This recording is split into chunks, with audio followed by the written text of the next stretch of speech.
चलिए फ्रेंड्स, बनाते हैं 10 दिन की मलाई से घी, मक्खन और हज़ारों रुपए किलो मिलने वाली मिठाई। इस मिठाई को देखकर जो भी खाएगा वो यही पूछेगा कि आपने इसे कैसे बनाया है। आपके मिठाई को सभी अच्छा बताएंगे, किसी को नहीं पता चलेगा कि हमने ये घी से निकली हुई घीकच से बनाकर तैयार की है। तो आज की वीडियो में कोई भी सामान खराब नहीं जाएगा, जितना भी मलाई से निकलता है, चाहे वो दूध हो, मठा हो या फिर घीकच। ठीक है, तो चलिए वीडियो को स्टार्ट करते हैं। तो ये 10 दिन की मलाई है, जिसे मैंने फ्रिज से 2 घंटे के लिए निकाल कर रख दिया था। फिर मैंने इसमें दही मिलाकर 4 से 5 घंटे इसे बाहर रखा रहने दिया था। उसके बाद मैंने रात को इसे फ्रिज में रख दिया था और अब ये अच्छी तरह से दही से जम चुकी है। तो ये जो है ना, एकदम नानी दादी वाला ज़माने में जैसे मठा हम चलाया करते थे, ये बिल्कुल वैसे बन गई है। तो इसका जो है घी भी वैसा ही होगा खाने में, और इसमें से जो छाछ यानी कि मठा निकलेगा वो उसका स्वाद भी बिल्कुल घर जैसा आएगा। तो ये जो है जम गई है। अब हम इसे चलाएंगे। चलाने के लिए मैंने यहाँ मिक्सी का यूज़ किया है। तो ये मशीन मैंने ऑनलाइन मंगवाई थी 250 रुपये में। 2 साल हो गए हैं, बहुत अच्छी मशीन है। घर पर जब भी मलाई इकट्ठा आप लोग करते हैं तो उसे चलाने में बहुत ज़्यादा दिक्कत आती है, मक्खन निकालने में, तो आप लोग इसका यूज़ कर सकते हैं। अगर आपको चाहिए तो बताना, मैं लिंक शेयर कर दूँगी। ठीक है, तो इस मशीन से चलाने से क्या होता है कि 2 से 3 मिनट या फिर 5 मिनट में ही हमारा मक्खन बाहर आ जाता है, ज़्यादा समय बिल्कुल भी नहीं लगता है। तो ये 10 दिन की मलाई एकदम फ्रेश थी, जिसे मैंने दही डालकर जमा दिया था। जमाने का तरीका मैं आपको बता चुकी हूँ। अब मैं इसे मशीन से चला लूँगी। इसका हमें मक्खन जो है वो अलग करना है सबसे पहले। तो मक्खन देखो कितने आसानी से अलग हो रहा है, इसमें हमें बिल्कुल भी मेहनत नहीं करनी पड़ रही है। अगर आपके पास ये मशीन नहीं है तो आप किसी भी चम्मच की सहायता से भी मक्खन को अलग कर सकते हैं। उसे एक ही डायरेक्शन में घुमाते जाइएगा और आपका मक्खन अलग हो जाएगा मलाई से। ठीक है, कुछ लोग क्या करते हैं कि डायरेक्ट मलाई से घी निकालते हैं। उसमें क्या होता है, घीकच बहुत ज़्यादा बन जाती है, जिसके कारण हमारा घी जो है बहुत ज़्यादा कम हो जाता है। तो इस तरह से अगर आप घी बनाएंगे तो आपका घी जो है भर भर कर निकलेगा। यानी कि मैंने जैसे आपको बताया 10 दिन की मलाई में 2 लीटर घी आप बना सकते हैं। तो यहाँ देखो, बातों ही बातों में हमारा मक्खन बाहर हो गया है और इसमें हमें बिल्कुल भी समय नहीं लगा। मुझे इसमें 4 से 5 मिनट ही लगे थे और ये मक्खन हमारा निकल गया था। तो बहुत ही आसान है। इस तरह से आप इस मशीन का यूज़ कर सकते हैं या फिर किसी चम्मच की सहायता से आप मक्खन को निकाल सकते हैं। तो देखो कितना अच्छे से हमारा मक्खन निकला है, पानी अलग मक्खन अलग, देख ही सकते हो, एकदम फ्रेश है। और दही हमने इसमें डालकर रखा था, जिसके कारण ये एकदम शुद्ध हो गया है। जैसे कि गाँवों में भैंस के नीचे वाला मक्खन हम लोग बनाते हैं ना, बिल्कुल वैसा। तो इसका जो घी है ना, उसका स्वाद भी बिल्कुल वैसा ही आएगा और इस मक्खन का भी स्वाद। तो आप चाहें तो मक्खन अपना खाने के लिए यूज़ कर सकते हैं या फिर इसका घी भी बना सकते हैं।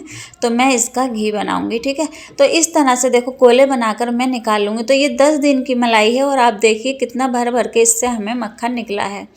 तो 2 लीटर दूध आता है, जिसका मैं मलाई इकट्ठा कर लेती हूँ और उसके बाद मैं उस घी बनाती हूँ। ठीक है, तो हमारा मक्खन निकल चुका है। अब ये जो बचा है ये हमारा छाछ है, यानी कि मठा जिसे बोलते हैं। हमने दही लगा कर रखा था, तो ये एकदम शुद्ध है, प्योर है और इसका टेस्ट बहुत ही अच्छा है। तो आप इसका जो है ना कड़ी बना सकते हो या फिर इसे ऐसे भी यूज़ कर सकते हो पीने में। तो हमारा ये भी यूज़ हो जाएगा, यानी कि हमें फेंकने की ज़रूरत नहीं है कोई भी सामान को, सब हमारा यूज़ हो जाएगा। तो आपको ध्यान बस यही देना है कि आपकी जो मलाई हो वो फ्रेश हो, ज़्यादा दिन की रखी हुई ना हो। ठीक है, तो चलिए पहले बनाते हैं घी। तो घी बनाने के लिए मैंने रख दिया है। तो देखो कितना अच्छे से हमारा घी बनेगा। अब हमें करना क्या है, जिस बर्तन में हम घी बनाते हैं वो बर्तन हमारा एल्युमिनियम का ना हो, इस बात का आपको ध्यान रखना है। उससे क्या होता है कि एल्युमिनियम का बर्तन में हम जब भी घी बनाते हैं ना, तो आपने ध्यान दिया होगा कि उसके तली में जो है ना घी जम जाता है और नीचे से जलना शुरू हो जाता है। जो घी कच होती है ना वो तली में जमना स्टार्ट हो जाती है, जिससे हमारा घी जो है ना नीचे से जलना शुरू हो जाता है और हमारे घी की क्वांटिटी जो है कम हो जाती है, यानी कि घी हमारा कम बनता है और उस बर्तन को साफ़ करने में भी हमें बहुत मेहनत लगती है। तो आप जब भी इस तरह का बर्तन यूज़ करेंगे जैसा कि मैंने किया है, तो आपका घी नीचे से बिल्कुल भी जलेगा नहीं और आपके घी की क्वांटिटी जो है वो ज़्यादा निकलेगी। ठीक है, आपका घी ज़्यादा बनेगा। तो इस चीज़ का आपको ध्यान देना है। तो देखिए बातों ही बातों में हमारे यहाँ घी भी बनने के लिए स्टार्ट हो गया है। अब कुछ लोगों का कहना होता है कि हमारे घी में दाना नहीं उठता, उसके लिए मैंने यहाँ देखो पानी का मारा है छींटा। तो थोड़ा सा हमें हाथ को पानी में भिगोना है और इसमें छींटा लगा देना है। कब लगाना है? जब हमारा घी बनने के लिए बिल्कुल तैयार हो, उस समय हमें इसमें थोड़ा सा पानी का छींटा लगा देना है, जिससे क्या होगा कि हमारा घी एकदम दानेदार बनकर तैयार होगा। आप लोगों का ये बिल्कुल भी कमेंट्स नहीं आएगा कि हमारे घी में दाना नहीं बना। ठीक है, तो इस तरह से हम अपना घी बनाकर तैयार करेंगे। और कलर आप देखिए कितना अच्छा है, एकदम सुनहरी सुनहरी सा कलर हो गया है घी का।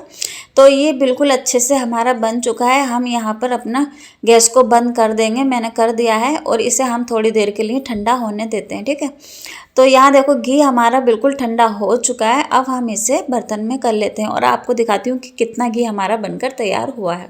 तो ये 2 लीटर का डब्बा है जो मैंने लिया है। अब हम घी को इसमें कर लेते हैं। ठीक है, तो इतनी अच्छी इसमें से खुशबू आ रही है, क्या ही मैं आपको बताऊं कि बस सूंघते ही जाओ। घर का शुद्ध घी कहाँ मिलता है, और अगर आप इस तरह से मलाई अपने घर में इकट्ठी कर कर बनाएंगे तो आपको बिल्कुल शुद्ध प्योर घी खाने को मिलेगा।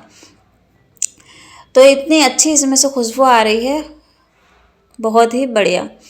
तो यहाँ देखो मैंने जो है ना सारे घी को इस तरह से लौट लिया है, और मैं आपको कढ़ाई भी दिखाऊंगी कि इसमें घी चिपका है नीचे या नहीं, तो वो भी मैं आपको दिखाऊंगी।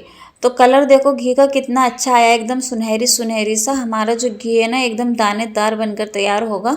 अगर आप मेरी तरह से घी बनाएंगे ना तो आपको कोई भी शिकायत नहीं मिलेगी, बहुत अच्छा आपका घी बनकर तैयार होगा। तो अगर आपको ये वीडियो पसंद आए ना तो लाइक और सब्सक्राइब ज़रूर करें और अपने फ्रेंड्स के साथ शेयर भी ज़रूर करें। तो यहाँ देखो घी मैंने बना लिया है। मैंने यहाँ पर छोटी वाली छलनी का यूज़ किया है, आप इसकी जगह बड़ी छलनी का यूज़ कर सकते हैं। अभी मेरे पास यही थी तो मैंने यही ले ली। ठीक है, तो इस तरह से हम इसे साइड कर देंगे। इसमें जितना भी घी है घी कस से नीचे जो है निकल जाएगा। और ये देखो मैं कढ़ाई दिखाती हूँ, कढ़ाई में नीचे से बिल्कुल भी घी नहीं लगाया ना। अगर हमारी घी कच इसमें जल जाती नीचे तो जाहिर सी बात है हमारा घी भी जलता और उसकी क्वांटिटी भी कम होती। तो इसमें नीचे से कुछ भी नहीं जला है, कढ़ाई बिल्कुल एकदम साफ़ है। अब हमें करना क्या है, ये जो हमारा घी है देखो कितना अच्छा बना है। पहले तो आप घी को देखो, और हमारी घी कच जो है ये हमारी घी से निकली हुई घी कच है, जिसका हम यूज़ करेंगे मिठाई बनाने में। उस मिठाई को बनाने में जिससे कि आप जिसे भी खिलाएंगे ना तो कोई ये यकीन नहीं करेगा कि आपने इस मिठाई को जो है घी से बची हुई घी कच से बनाई है। सब आपसे पूछेंगे कि आपने इस मिठाई को कैसे बनाया है। तो चलिए हम जो है ना मिठाई को भी बनाना शुरू करेंगे। उससे पहले घी देख लेते हैं कि ये जो 2 लीटर का डब्बा है ये इतना खाली है, यानी कि आधे से ज़्यादा है और पूरे से कम है। तो हमारा ये 1.5 और 2 के बीच का घी बना था। ठीक है, तो 10 दिन की मलाई में इतना घी बहुत ज़्यादा होता है और एकदम प्योर है, शुद्ध है, घर का है, यही काफ़ी है। तो चलिए बनाते हैं मिठाई। तो ये देखो जितना भी इसमें एक्स्ट्रा घी था वो सारा निचोड़ गया है। अब मैंने इसको जो है ना उसी कढ़ाई में डाल लिया है। तो इसमें देखो अभी भी काफ़ी घी बाकी है। हम लोग क्या करते हैं कि इसको फेंक देते हैं, यूज़ नहीं करते। अगर आपको मिठाई नहीं बनानी है तो आप इसमें 1-1.5 गिलास पानी डालकर उबाल कर ठंडा करके फ्रीज में रख लें, और उसके बाद आपका घी जो है ऊपर जम जाएगा, उसे आप अलग बर्तन में निकाल लें। तो इस तरह से भी आप यूज़ कर सकते हो। अगर आपको मिठाई बनानी है तो मेरे बनाए तरीके से ज़रूर बनाएं। तो मिठाई बनाने के लिए इसमें मैंने डाला है 1 से 1.5 गिलास दूध, फुल क्रीम दूध है। इसे हम अच्छे से पकाएंगे। जब ये अच्छे से पकता जाएगा ना तो इसकी क्वांटिटी जो है कम होती जाएगी, यानी कि ये मावे जैसी फॉर्म में आता जाएगा। तो इसमें हम डालेंगे स्वाद अनुसार चीनी, जब इसमें अच्छे से खोल आ जाएगा। इस तरह से देखो तो इसमें मैंने डाल दी है थोड़ी सी चीनी के दाने, इस तरह से। तो अब हम इसे थोड़ी देर के लिए ऐसे ही पकाएंगे। बहुत जल्दी से बन जाती है, ज़्यादा समय बिल्कुल भी नहीं लगेगा, बहुत जल्दी गाढ़ी हो जाएगी। तो हमें इसको बिल्कुल गाढ़ा कर लेना है। जब तक हम इसको इस तरह से हिलाते हुए पकाते जाएंगे ताकि नीचे से जले ना। और ये देखो गाढ़ा होना शुरू हो गई है। तो आप इस मिठाई को ज़रूर बनाइएगा। मेरे कहने से एक बार और कमेंट्स में ज़रूर बताइएगा कि आपको ये मिठाई कैसी लगी। और एक बात आप ज़रूर बताना कि आपको मेरी वीडियो कैसी लगी कमेंट्स में, ठीक है। तो यहाँ देखो इस तरह से जब ये हो जाएगी ना, यानी कि इसने कढ़ाई को छोड़ना शुरू कर दिया है। आप देख सकते हो इसका घी जो है अलग होना शुरू हो गया है।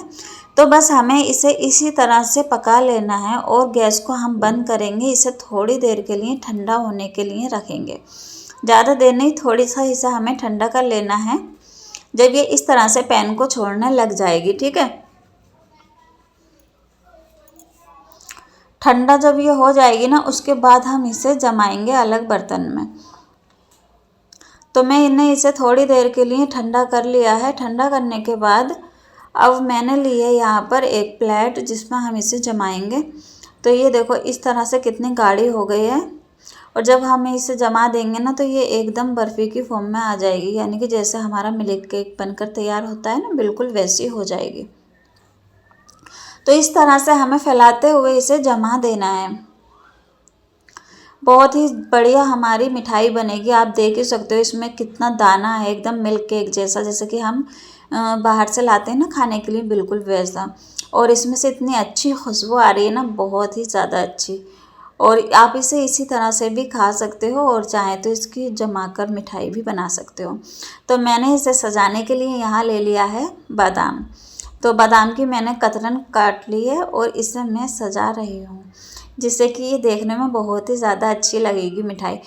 तो आज मैं इसे शेप दे रही हूँ केक का, जिससे कि ये बिल्कुल एकदम केक जैसी नज़र आएगी, जैसे कि हम लोग केक बनाते हैं ना घर में या फिर बाहर से लाते हैं। तो मैंने इसे जो है ना केक की तरह से सजा दिया है ऊपर से। तो आप मुझे बताना कि ये आपको मिठाई कैसी लगी, इसकी डेकोरेशन कैसी लगी। तो मैंने इसको जो है ना बादाम से बीच में से सजा दिया है। और अभी आपको बिल्कुल ऐसे नज़र आ रही है जैसे कि हम लोग मार्केट से मिठाई लेकर आते हैं, एकदम दानेदार है, खाने में उससे भी ज़्यादा अच्छी है जो हम बाहर से लाते हैं। तो आप इस तरह से ज़रूर बनाइएगा इस मिठाई को। अभी मैं आपको इसे कट करके भी दिखाऊंगी कि ये कितनी ज़्यादा सॉफ्ट और जूसी जूसी बनी है और बहुत ही अच्छा इसका जो है ना टेस्ट है। इस बात को मैं आपसे बार बार कह रही हूँ कि आप इस मिठाई को ज़रूर बनाइएगा मेरे बताए तरीके से, और मुझे कमेंट्स में बताइएगा कि ये मिठाई आपको कैसी लगी। तो इस तरह से देखो मैंने इसे जो है ना केक की तरह ही कट किया है।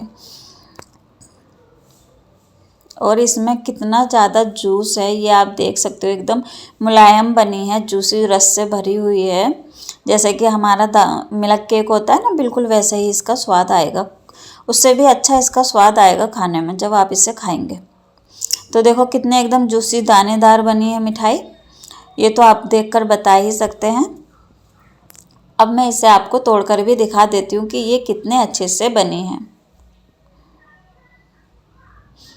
ये देखो एकदम आसानी से टूट रही है, एकदम सॉफ्ट है, मुलायम है, दानेदार है, जूसी है। मतलब कि जितनी भी तारीफ़ करो उतनी कम है। और मिठाई का तो कोई जवाब ही नहीं, जिससे भी आप खिलाएंगे वो यही पूछेगा कि आपने इसे किस तरह से बनाकर तैयार करा है। तो आप इसे जो है ना चौकोर पीस में भी कट कर सकते हैं, मेरी तरह भी कट कर सकते हैं, जैसा आपको अच्छा लगे। अगर आपको वीडियो पसंद आए तो please please please like subscribe ज़रूर करें, अपने फ्रेंड्स के साथ वीडियो को शेयर ज़रूर करें। तो इस वीडियो में हमने कोई भी चीज़ फेंकी नहीं है, यानी कि हमारी मलाई से जो दूध निकला था छाछ, उसका हम यूज़ करेंगे पीने के लिए या फिर कढ़ी बनाने के लिए। और जो हमारी घी से जो घी कच निकली है उसका हमने यूज़ किया है मिठाई बनाने के लिए। तो हमारी कोई भी चीज़ फालतू